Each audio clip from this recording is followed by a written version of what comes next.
Well, we begin tonight in Harrisburg, where the body of an 8-year-old boy was found inside a Green Street home. The child's father, 38-year-old Gerard Tutko Sr., is charged with endangering the welfare of children, concealing the death of a child, and abuse of a corpse. Tonight, we'll hear from his wife and the mother of that boy. Kendra Nichols is live in Harrisburg with the latest. Kendra. Well, Mark, many people tonight asking the question, how does a mother not know that her own son is dead inside her home for several days? We asked Kimberly Tutko that question. She did not want her face on camera, but she did take us inside her home. Our conversation with Kimberly Tutko started on her porch. I'm upset. I'm still in shock about it. Why would your husband hide the fact from you that your son had been dead for several days? He was scared. He was frightened. If your son died from natural causes and it was natural, why would your husband be afraid? I have no clue. I talked to him on the phone, and he had said that he had told him I had nothing to do with it. I didn't even know that my son was deceased. Kimberly invited us inside her home on Green Street in Harrisburg to explain. Just inside the door, a picture of their son, who they called Junior, when he was just a baby. Kimberly says Junior was mentally and physically disabled. He was one of their 6 kids. Most of them suffer from disabilities. Kimberly says she spent her time taking care of their disabled daughter. Her husband took care of Junior. She showed us Junior's room. It was on the 3rd floor. I haven't been up on this floor for years. So wait, this is the room that Junior stayed in? He used to stay in here. She says she didn't come up here because her son would smear feces on the wall. She also told us her husband tried to conceal her son's death. He had this blocked off. He has mothballs behind here. So he was doing everything he can to conceal the smell. How did your son die? I don't know.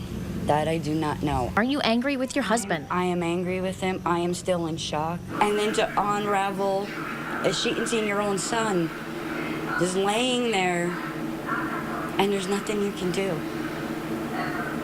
He was gone. I can't bring him back. I can't do nothing. That's a living nightmare. I see it when I close my eyes. I asked Kimberly what she would say to her son. That Mommy loves him, and I'm sorry. Hey guys, so many questions surrounding this case, and just this morning, the mother telling ABC 27 News that Children and Youth Services were inside her home last year investigating a report that the father was abusing the boy. Monday morning, Harrisburg detectives were knocking on doors looking for answers. And answers are something neighbors here on Green Street are looking for too. Everybody's, I guess, just lost, I don't know. Nobody knew about it. They are still trying to understand how a father hid his 8-year-old disabled son's death and let his body decompose in this house for days. He's a disgusting pig. For you to be able to do something like this to something that you helped conceive, you're a disgusting pig. Even more hard to swallow are these images. A room on the 3rd floor of the house, walls covered in feces. The mother told ABC 27 this was her son Junior's room. And she claims she did not know her son was dead for days because her husband hid it from her. He had this blocked off. He has mothballs behind here. So he was doing everything he can to conceal the smell. Dauphin County Children and Youth Services made a visit to the home on Monday. We've learned this is not the first time they have been here. The mother showed ABC 27 this letter from December 2013. She says Children and Youth were in her home last year to investigate a report that the father, Gerard Tutko, had physically abused Junior. She says they did not find any evidence of abuse and sent her this letter to terminate services. As many question what exactly happened inside this home, outside on the porch, the memorial continues to grow. I just had teddy bears in my house, and I brought one around for each child. And walking by this house on Green Street will never be the same for the people on this block. They'll always think of the boy that lived on the 3rd floor. Why would you let a child live in something, live like that? You're not supposed to do that to something that you birthed. That child chose you to be his mother. So how could you let him down like that? Well, it may be months before we know how a 9-year-old Harrisburg boy died. It may also take that long to determine if social service agencies could have protected him better. His father, Jared Tutko Sr., remains behind bars tonight, charged with child endangerment and concealing the death of a child.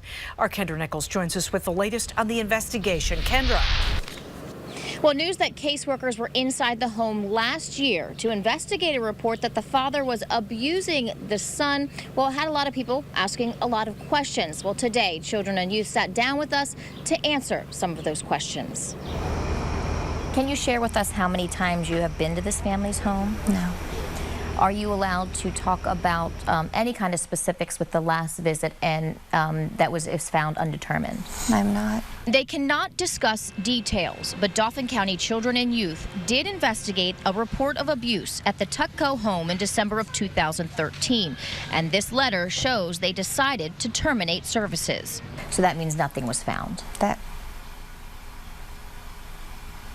I can't necessarily indicate that nothing was found. What I can indicate is that there was nothing found that gave us the opportunity to provide ongoing service to the family.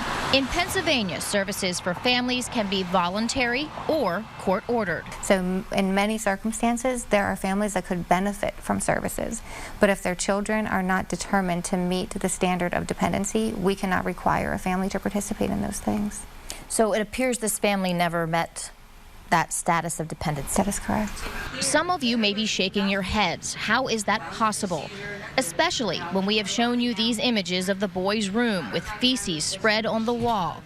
But it is certainly possible the room did not look like this a year ago. Child welfare as a practice is one that faces significant challenges and that has to assess situations and make decisions based off of the information that they have at hand. We cannot provide court-ordered services or remove children from every family that we have that sneaking, just sick feeling in our stomach. We were there when the mother left for a hearing Tuesday to see if she could get custody of her remaining 5 children. What I am able to say to you is that any circumstance similar to this, the children's safety would be assessed and assured for.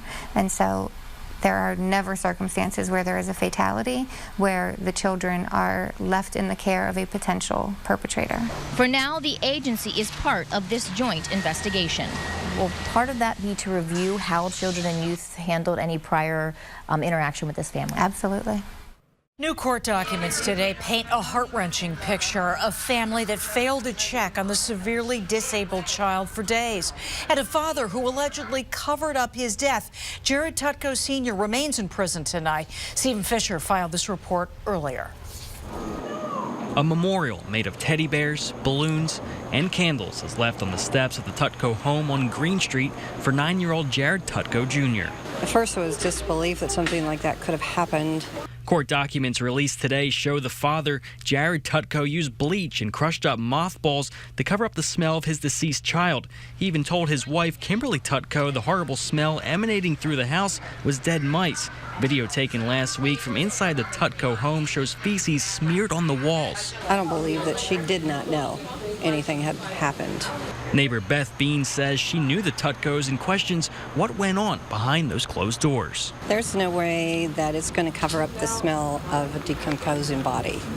Even a smell of a mouse, it's not going to cover that smell up. Police say when Kimberly Tutko got suspicious again about the smell, she asked her husband if their son was okay. That's when he admitted the boy had been dead for several days. Court documents show Tutko found his son on Tuesday, but the last time he checked on the boy was 2 days earlier.